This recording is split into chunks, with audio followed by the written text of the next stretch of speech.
The heartbreak of watching your homeland on the brink of starvation.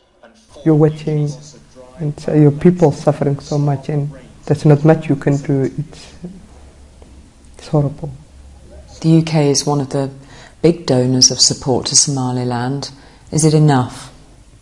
We should not wait that people die. We know this was coming. The signs were already in November. And we are in March. It's 4 months. So one thing I would like to say is it's already too late, but every day counts. Every hour counts. People lost all their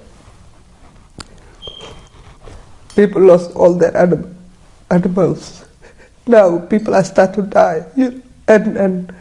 And even in November, December, we will say the situation is very difficult. People are saying it's not a crisis yet. We can't wait till when people die.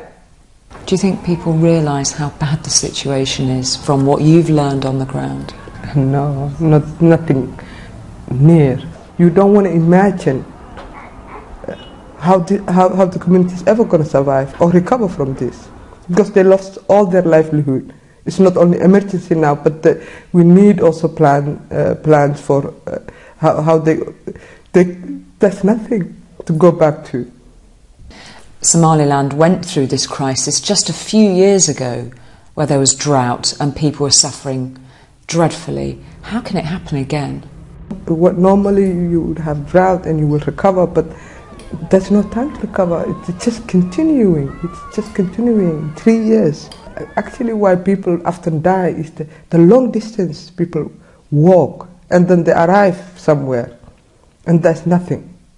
So what is your message tonight to the international community, to the governments around the world who know that this is happening in Somaliland?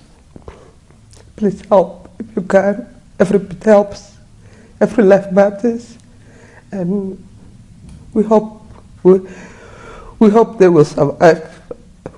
And Somalilanders are resilient people, but it is beyond their control.